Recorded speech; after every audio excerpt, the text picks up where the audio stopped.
네, 박영수 특별검사팀이 이화여대 특혜 의혹과 관련해 김경숙 전 이대 학장과 이인성 교수, 남궁곤 전 입학처장을 재소환했습니다. 자, 관련된 내용들 그리고 전국 상황 짚어보겠습니다. 유용화 YTN 개관 해설위원, 장성호 건국대 교수와 함께하겠습니다. 안녕하십니까? 네, 안녕하세요. 네.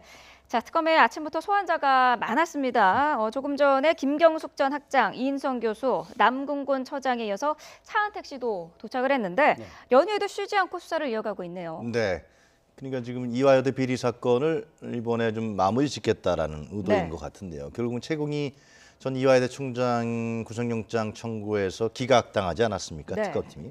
그래서 김경숙, 이인성 교수 또 남궁곤 전 처장을 소환해서 그 부분에 대한 보강 수사를 하려고 한다. 뭐 이러한 얘기가 특검에서 나오고 있는 형국인데요. 하여튼 이 문제는 국민들의 정서로 봤을 때 굉장히 중요한 문제죠. 교육의 기회와 균등성 부분을 대학 교수들과 특히 대학의 보직 교수들 그리고 전 총장 이런 사람들이 대통령 권력이라든가 부당한 권력과 협력해서 실제로 이화여대의 교육의 기회와 균등성을 무너뜨리고 훼손시켰다라는 문제이기 때문에 아마 국민들 입장에서 봤을 때는 상당히 엄단하기를 바라고 있을 것이 중론이라고 생각합니다. 네, 말씀하셨듯이 최경희 전 총장에 대해서는 특검이 구속하는 데 실패를 하지 않았습니까? 오늘 아침에 소환된 사람들의 조사를 통해서 구속영장을 다시 청구할 수도 있을까요? 지금 특검이 두 번에 걸쳐서 상처를 입었는데 그 상처를 회복하기 위해서 지금 강수를 드는 것이 아닌가 이렇게 봅니다. 지금 전반적으로 다 지금 소환을 다시 하고 있지 않습니까? 물론 지난번에 업무방해 혐의로 최경희 전 총장을 구속영장을 청구했는데 범죄의 사실이 소명이 충분하지 않다. 그리고 증거인멸도 없다는 것이죠. 이런 상황에서 지금 검찰 특검에서 보는 것은 그렇습니다. 최경희 전 총장이 이것을 포괄적으로 승인을 했고, 그리고 기획은 김경숙 전 학장이 했고, 그리고 남궁곤 유철균 교수가 실행을 했다. 그리고 이제 학사적인 어떤 이제 정유라씨 수강과 관련해서 세 과목의 특혜를 행사한 혐의로 이인성 교수를 지금 구속하지 않았습니까? 그래서 전반적으로 다 구속이 됐는데 마지막 최경희 전 총장을 구속하지 못함으로써 이것이 퍼즐이 완전히 맞춰지지 않고 어떻게 보면 최순실 씨와의 연계성 이것도 상당히 지금 증명하기가 쉽지 않지 않습니까? 이런 상황에서 오늘 이분들을 다시 조사를 한 다음에 최경희 전 총장에 대한 구속영장을 다시 청구할 가능성이 상당히 크다고 봅니다. 특검의 가장 큰 과제라고 하면은 아무래도 박근혜 대통령에 대한 그 대면 조사일 것 같은데 지금 이를 앞두고 대통령 측도 좀 상당히 적극적으로 움직이고 있는 모습이에요. 대통령이 보수 성향의 인터넷 매체와 인터뷰도 하고요. 또 그 최순실 씨 측의 이경재 변호사가 기자회견도 하지 않았습니까? 이런 게 어떤 의도가 있다고 볼 수 있을까요? 상당히 여러 가지 계산과 속셈 그런 기획된 부분에서 연출이라고 저는 생각하는데 이렇게 대통령이 어떤 그 얼마 전 보수 인터넷 업체하고 인터뷰에서 모든 걸 다 부인하고 거짓말이다, 기획 세력에 의해서 이 부분이 다 조작된 것이다 이런 식으로 얘기를 하지 않았습니까? 국민들 바라보는 시각은 박 대통령이 마지막으로 최후로 뭘 하려고 하는 것이 아니냐. 그 다음에 용어는 제가 얘기를 못 하겠습니다만은 그렇게 바라보는 시각이 상당히 일반적이에요. 결국 이제 박 대통령의 의도는 이제 친박 단체라도 잘 결집해서 유지시켜 나가자. 첫 번째. 두 번째로는 여론을 분기시키고 헌재의 재판 결정을 연기시켜서 뭔가 반전의 기회를 삼자. 그런 의도라는 것을 국민들이 이제 다 알고 있습니다. 그러나 이런 부분들이 과연 이제 헌재라든가 또 국민 정서에 좋은 영향을 미칠 것이냐 절대 아니라는 것이죠. 특히 이제 이 박상원도 친박 단체도 결국은 만약에 박 대통령이 헌재에서 인용을 받게 되고 또 구속돼서 수사를 받게 되고 그렇게 되면 사실상 역사적으로 사라질 정치 세력 중에 정치 그 어떤 그 단체 중에 한 그룹이거든요. 그래서 이런 부분들이 하는 것이 과연 지금 박근혜 대통령이 좀 더 다른 자세를 국민들에게 취해서 동정심이라든가 측은지심을 발동시키는 것이 오히려 자기의 정치 어떤 생명을 유지시키는 길일 텐데 거꾸로 가고 있다. 그렇게 판단할 수 있을 것 같습니다. 자, 이런 부분들이 어떻습니까? 전반적인 여론에 대한 여론을 좀 뒤집겠다라는 계산이 있는 것인지 아니면은 그 보수층 자신의 지지자들만 좀 미리 결집을 좀 시켜놓겠다 이런 의도가 있는 것인지 어떻게 볼 수 있을까요? 대통령은 본인에 대한 어떤 보호 본능이 있지 않겠습니까? 그런 차원에서 지금 여론적인 것을 선택을 한 것 같고 네. 물론 헌재와 특검에서 상당히 불리하다고 지금 느끼는 것 같습니다. 네. 여러 가지 재반 정황을 지금 지난번에 인터넷 방송을 통해서 보면은 구체적으로 다 파악하고 그리고 서치하고 있지 않습니까? 이런 상황에서 역시 대통령은 정치인이다. 그래서 정치를 오랫동안 하다가 대통령까지 됐고 대통령도 물론 정치인이지만 지금은 헌재 탄핵을 받아서 대통령 직무가 정지된 상태 아니겠습니까? 네. 그럼에도 불구하고 여론적인 측면은 지금 끊임없이 시도를 하고 있고 이것은 장기 여론전에 들어갔다고 봅니다. 물론 어떤 우리가 지금 계파 정치가 아주 지금 폐해로 지금 드러나고 있는데 네. 패족이 돼도 다시 세월이 가면 부활이 되고 있습니다. 소위 말해서 산업화 세력과 민주화 세력 이 두 양대 기둥이 대한민국 정치를 끌고 가고 있는 이 시점에서 그 밑에는 각각의 어떤 계파였던 수장의 어떤 대리인들이 네. 그것을 장악하고 지금 정치를 하고 있기 때문에 친박이 지금 그리고 새누리당이 지금 죽을지라도 5년 뒤 10년 뒤에 다시 부활할지도 모르겠습니다. 그것은 네. 과거의 역사가 그렇게 보여지고 있지 않습니까? 그럼에도 불구하고 지금 현재 대통령이 이렇게 여론전하는 것은 본인이 또 억울한 측면이 있다고 보는 것 같고 네. 그렇지 않으면 뭐 이렇게 할 필요가 있겠습니까? 당당하게 특검 받고 저가 있으면 탄핵을 받고 탄핵에 인용돼서 대통령 파면 당하면 되지 않겠습니까? 그러나 그런 것이 아니라고 본인이 생각하고 판단하고 있기 때문에 이렇게 여론전에 나서는 것 같고 네. 물론 저 헌재에는 대리인단이 하고 그리고 특검 조사는 또 받겠다고 하지 않았습니까? 네. 이것을 틀림없이 받을 거라고 봅니다.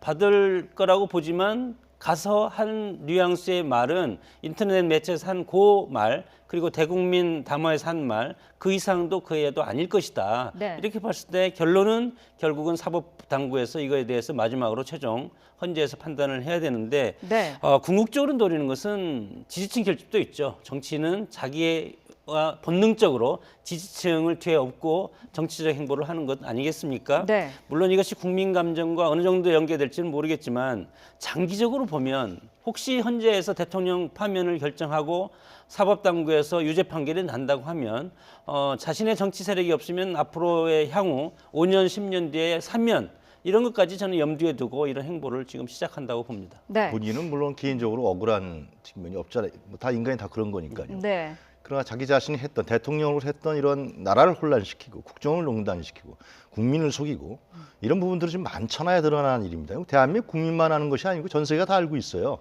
그렇다면 진짜 박 대통령이 추후에 5년, 10년의 정치적 재개를 하려고 그러면은 국민 앞에 머리 조여서 사과하고요. 자기 자신이 일으킨 부분에 대해서 책임지고 그리고 하는 것이 정상적인 것이죠. 그런데 네. 지금의 하는 행태는 정상적이라고 국민들이 저는 생각하고 있지 않습니다. 그러니까 박 대통령이 비정상의 정상화라는 얘기를 많이 얘기하지 않았습니까? 네. 지금에 하고 있는 행태를 누가 정상적으로 보겠습니까? 상당히 비정상적인 말씀하신 대로 정치 행태를 하고 있는 거라고 볼 수 있는 것이죠. 예. 네. 이게 이제 무기 대등의 원칙도 있고 서로 뭐 양쪽에 지금 주장이 지금 상반되지 않습니까? 특검의 주장과 대통령의 주장, 헌재에서도 마찬가지고 결국은 그래서 우리가 어떤 사법 체계를 두는 것은 민주주의가 절차적 민주주의 아니겠습니까?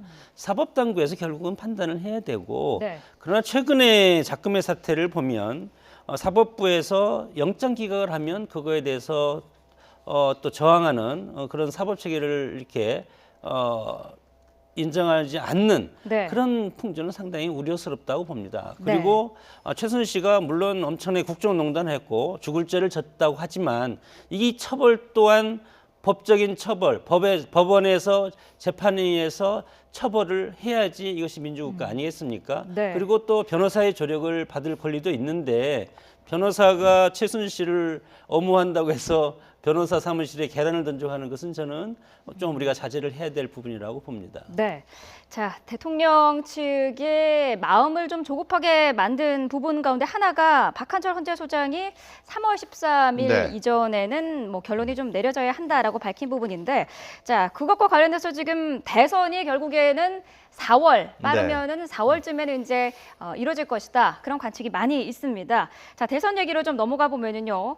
반기문 전 유엔 사무총장 뭐 연대 얘기를 계속해서 연대의 뜻을 밝혔습니다만 지금 막상 손잡을 사람은 좀 찾기가 힘든 모양인 것 같아요. 네, 하여튼 귀국 후에 일주일이 굉장히 중요했죠. 네. 누구나 다 그랬는데 반 총장의 그 귀국 후 일주일에 대해서 상당히 스타트업으로서의 정치인 행보가 상당히 국민들에게 실망을 가져왔기 때문에 네. 특히 구여권 세력과 이렇게 같이 결합하는 모습들이 보이고 하면서 국민들의 정서와 이반되는 행동을 취했기 때문에 여론조사가 지금 상승하거나 정체도 아니라 지금 떨어지고 있는 형국입니다. 네. 그래서 반 총장이 내세우는 카드는 결국은 개헌을 통한 분권형 대통령을 통한 권력의 분산, 그리고 권력의 분산을 통해서 다른 세력과의 연합과 연대를 통해서 대통령 권력에 도전하겠다라는 것입니다. 결국에서 그 중에서 그러면 분권형 대통령제를 통해서 권력 공유 또 권력 분산과 연합을 통해서 하려 그러면 다른 세력을 잡아야 되는 것인데 그것이 네. 바로 이제 예를 들면 호남 세력을 대변하고 있는 국민의당이라든가 아니면 민주당의 비주류라든가 아니면 중간지대에 있는 중도적 정치인들 뭐 김종인 예를 들면은 뭐 손학규 그다음에 정의화 이러한 제 세력을 반기문 전 총장이 묶어내느냐라는 것이 이제 마지막 남은 카드 중에 하나라고 저는 생각합니다. 네. 만약 반 총장이 이런 부분들을 제대로 묶어내서 명분과 실질적인 내용을 갖춰간다 그러면 저는 문재인 전 대표의 대항마로서 성장할 수 있는데 이 부분에 있어서 또 전에같이 진보도 아니고 보수도 아니고 이쪽 같다 저쪽 같다 영남 같다 호남 같다 이러한 어떤 반반 행보 이런 부분들에 대해서 계속해서 나가면 진정성을 보이지 않으면은 네.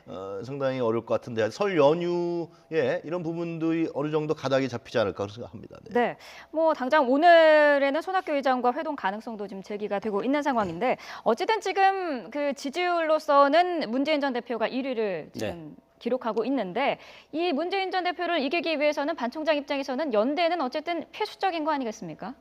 글쎄 뭐 어떤 연대의 그 의미가 이제 두 가지가 있는데 하나는 정치공학적으로 권력을 공유하기 위해서 잠시적으로 서로의 힘을 합쳐서 강자를 쓰러뜨리기 위한 방법이고 그것은 뭐 생명력이 길지 않습니다. 근데 반기문 총장이 얘기하는 연대는 그것이 아니고 정치를 교체하겠다는 것 아니겠습니까?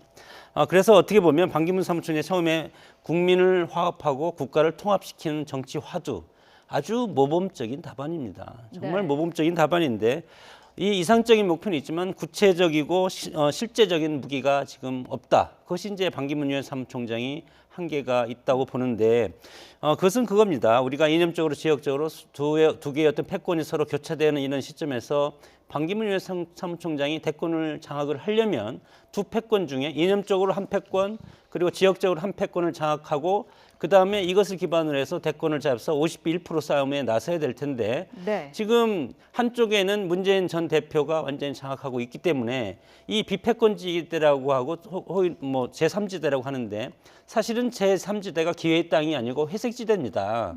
이삭 줍는 오랫동안 우리가 패권 구도에 젖어 있기 때문에 앞으로 5년 뒤에 아니 5개월 뒤에 3개월 뒤에 대선이 치러진다고 했을 때 이 제 회색지대가 어떤 황금지대로 바뀔 가능성은 저는 없다고 보기 때문에 반기문 사무총장이 정말 문재인 전 대표를 이기려면 일단은 기존의 패권 지역을 선정을 하고 그리고 진영 논리를 강화를 시킨 다음에 그리고 중간층 회색지대 제3지대를 끌어들임으로써 포용함으로써 문재인 대표와 1대1 구도를 만들어가는 그런 방식밖에 없다고 봅니다. 네, 자 벚꽃 대선이 사실상 현실화되면서 지금 출마 선언을 하는 인물들도 계속해서 나오고 있고요. 반면에 불출마를 선언하는 인물도 있는데, 자 일단 유승민 의원은 출마를 선언을 했습니다. 검증이 일단 시작이 되면은 지지율이 요동칠 것이다라는 자신감을 보였는데 어떤 그 비책이 좀 있는 걸까요? 지금 유승민 의원이 지난번 원내대표 시절부터 주장했던 부분은 새로운 보수를 만들어 나가겠다라는 것을 표방한 것입니다. 뭐 그것을 뭐 따뜻한 보수다 뭐 여러 가지 있지만 뭐 합리적인 보수다 이렇게 우리가 해석할 수도 있고요. 그래서 안보 문제에 대해서는 확실하게 우익적 입장에 서서 이데올로기적으로요. 보수 입장을 견제해 나오고 반면에 국내의 경제 문제라든가 제4의 문제에 있어서는 개혁적 입장을 견제해 나가는 그러한 어떤 합리적인 보수 개혁의 개혁주의자로서 자기 자처하는 것인데요. 결국은 이제 중요한 것은 그런 부분들을 이제 정치 세력화해야 되는 것인데요. 그것이 유승민 의원의 과제죠. 과연 TK 지역에서 지금 과연 박근혜 대통령의 어떤 영향력이 많이 사라진 TK 지역에서 유승민 의원이 그것을 자기 자신이 새로운 정치적 대표자로 성장할 수 있느냐, 이런 부분에 대해서 아직은 지금 미지수 아니겠습니까? 네. 이제 시작을 하는 거니까요. 그런 부분들의 실험을 이제 시작한다. 라는 부분인데, 이제 아무래도 뭐 이렇게 녹록하지는 않을 것입니다. 왜 그러냐면 박 대통령의 과거에 비서실장도 했었고요. 네. 그리고 공천도 받았었고요. 그리고 박 대통령의 선거를 위해서 뛰었던 사람이고, 물론 다른 격차가 있다라고 최근에 와서 많은 주장을 했습니다만, 그런 부분들이 야권에서 지금 공격을 하고 있기 때문에 네. 그런 부분을 어떻게 극복해내면서 기존의 보수 세력과 TK 지역의 유권자들을 결집해낼 것이냐. 이런 부분이 유승민 의원의 향후 행보의 관건이 될 것이라고 보여집니다. 네, 자 유승민 의원의 어제 대선 출마 자리에서는 이회창 전 한나라당 총재가 깜짝 등장을 해서 이제 응원의 이야기도 했는데요. 그 부분 잠깐 들어보도록 하겠습니다. 유승민 의원은 제가 정치에 끌어들였습니다. 그런데 제가 2002년 대선이 끝나고 유승민 의원의 뒷마무리를 못해준 채로 저는 정치를 떠났습니다. 항상 마음에 걸리고 그랬는데, 내가 참 고마웠던 것이 이런 파장이 된 분위기 속에서 전부 정리를 하고 저를 위해서 그걸 해주신 것을 보고, 유승민 의원은 여러분도 다 아시는 대로 명석하고 출중한 능력을 가지고 있지만은 더 숨은 이러한 인간성, 숨은 덕이 있구나 하는 것을 뼈저리게 느꼈고, 제가 유 의원을 좋아하는 이유가 바로 그렇습니다. 네, 자 유승민 의원의 뭐 인간성까지 극찬을 하면서 지지 선언을 한 건데 어떤 배경이 있을까요? 그러니까 보니까 저 장면을 보니까 이회창 전 총재가 유승민 의원을 정치와 결혼을 시킬 때 주례를 쓴 거 아닙니까? 네. 또 우리 학교로 얘기하면 지도교수죠. 지도교수는 제자가 행사할 때 항상 가서 축사합니다. 네. 내가 키운 제자 중에 제일 훌륭하고 제일 멋있고 그리고 명석하고, 그리고 서울대 경제학과 출신이고 위스콘신 학파 아니겠습니까? 경제학 박사인데 그때 당시에 당 대표 총재할 때 2000년부터 2003년까지 여의도연구소 소장을 해서 네. 당의 싱크탱커로서 충분한 역할을 했다고 봅니다. 그렇기 때문에 이회창 전 총재로서 상당히 고마운 것이죠. 그리고 자기가 키웠다고 생각하니까 네. 와서 축사도 하고, 또 자기가 못 이룬 대권을 이루겠다고 하니까 그 덕담은 뭐 정말 뭐 100번 해도 나와서 저렇게 하고 싶은 것이 우리가 뭐 연세 많으신 어르신들이 하고 싶은 저런 장면이라고 봅니다. 네. 자, 바른정당의 유승민 의원이 대선 출마를 선언을 했는데 지금 뭐 새누리당에서는 좀 속이 탈 것 같아요. 네. 뭐 2차 탈당 우려도 지금 나오고 있는데 추가적으로 2차 분열이 시작될 가능성 충분히 있지 않습니까? 반기문 전 총장의 행보가 가장 중요하겠죠. 특히 네. 새누리당에 소속되어 있는 충청권 의원들이 반기문 전 총장이 정치적 행보와 정치 세력화를 시작을 하게 되면은 아무래도 새누리당의 충청권 의원들은 흔들릴 수밖에 없을 것이고요. 네. 특히 더 흔들릴 수 있는 어떤 집단이라면 수도권에 남아있는 나경원 의원이라든가 수도권에 잔류하고 있는 새누리당 의원들, 이 사람들이 결국 이제 반 총장의 행보에 따라서 상당히 달라질 것이 우리가 예상될 수 있는 것이죠. 네. 지금 현재로 봤을 때는 박 대통령을 징계위원회에 회부를 하지 않았습니다. 임명진 위원장이. 그 점을 새누리당의 어떤 취약점이 약점으로 작용할 수밖에 없고요. 또 네. 특히 이제 탄핵이 빨라져서 새누리당 박근혜 대통령이 만약에 인용이 된다 그러면은 새누리당은 사실상 이 친박당으로서의 종말을 구하는 이러한 정치적 선고를 받는 것이기 때문에 그 이후에도 어떠한 정치적인 격변이 일어날지 우리가 조심스럽게 또 예상할 수 있을 것 같습니다. 네. 자, 이런 가운데 불출마를 선언한 인물이 등장을 했습니다. 박원순 서울시장이 어제 불출마를 선언을 했는데요. 잠깐 들어보도록 하겠습니다. 철회하시게 된 계기가 가장 큰 이유는 뭐? 지금부터 이제 고민을 많이 해야죠. 무엇보다도 국민의 뜻이 정권 교체를 가장 갈망하고 있다는 걸 확인했고요. 저 개인의 또 준비도 많이 부족했던 것 같고, 이게 사실 서울시장은 워낙 두 번을 정말 뭐 그렇게 어렵지 않게 됐던 것 때문에 아마 제가 정치라는 것을 잘 몰랐던 것 같아요. 네. 뭐 자신이 정치라는 것을 잘 몰랐던 것 같다라고 얘기를 했는데요. 지지율 때문이었을까요? 왜 불출마를 이렇게 일찍 선언을 했을까요? 정치를 모르기 때문에 출마 포기한 거 아니겠습니까? 네. 근데 사실은 지난 총선 때 좌파 세력들이 거의 다 공천을 탈락을 했습니다. 이것이 친문 세력, 소위 말해서 친문 세력이 박원순 시장을 견제를 해서 이미 그때 당시에 예견된 결과였다.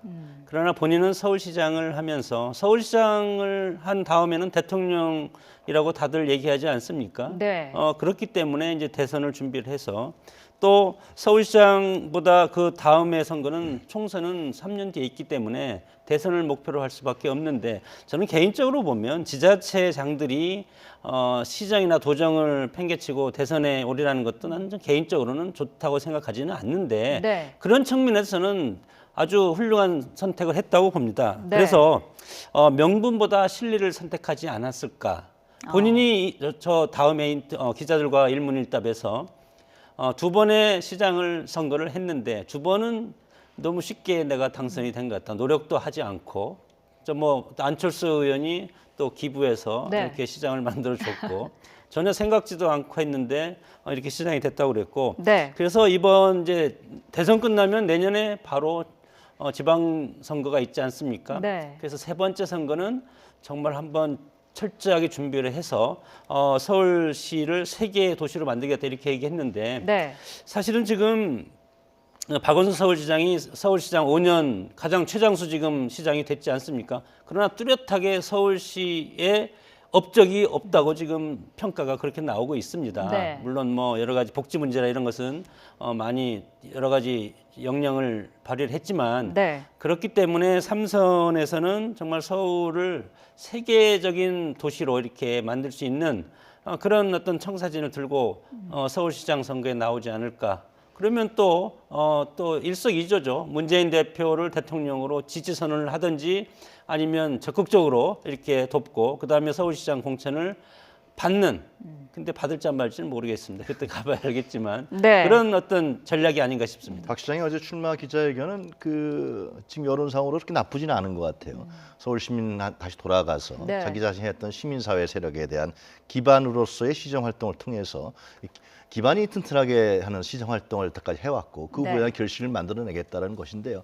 저는 이제 불출마 선언의 배경은 결국은 과거에 전번에 그 새정치민주연합의 분당 과정에 있어서 박원순 시장은 사실상 안철수 전 대표하고 하지 않고 예를 들면 문재인 전 대표를 도와줬던 정치적으로 결과로 봤을 때는 그랬습니다. 그러나 자기 자신과 함께했던 사람들이 총선에서 공천을 받지도 못했고요. 그 이후에 예를 들면 지금 공천 과정이라든가 공천 과정이 아니라 그 이후에 지금 대선에 있어서의 어떤 그 경선 룰 과정이라든가 이런 부분들이 네. 지금 박 시장의 입장이 전혀 반영되지 않았던 것이죠. 그리고 더욱더 중요한 것은 박 시장은 그랬을 겁니다. 자기 자신이 갖고 있던 진보라든가 개혁적 어떤 부분들을 친문 세력이나 친노 세력과 좀 결합해 보려고 하는 그 속에서 자기 어떤 지분을 취하려고 했는데 네. 실제로 정치권에 들어가 보니까 이 정파의 주류 정파, 특히 친문 친노 정파의 이 닫혀 있는 상황은 굉장히 대단했을 거라고 느꼈을 것입니다. 제가 네. 예상할 때 그런 부분들도 한계도 느꼈을 것이고 네. 경선 과정에서 참여해도 사실상 그런 부분을 깨기가 어렵다. 이런 판단을 하지 않았을까 그런 생각이 듭니다. 네, 알겠습니다. 자, 10시부터 시작된 특검의 수사 상황 그리고 정치권 상황까지 자세히 분석을 해봤습니다. 유영화 YTN 개관 해설위원 장성호 건국대 교수와 함께했습니다. 오늘 말씀 감사합니다.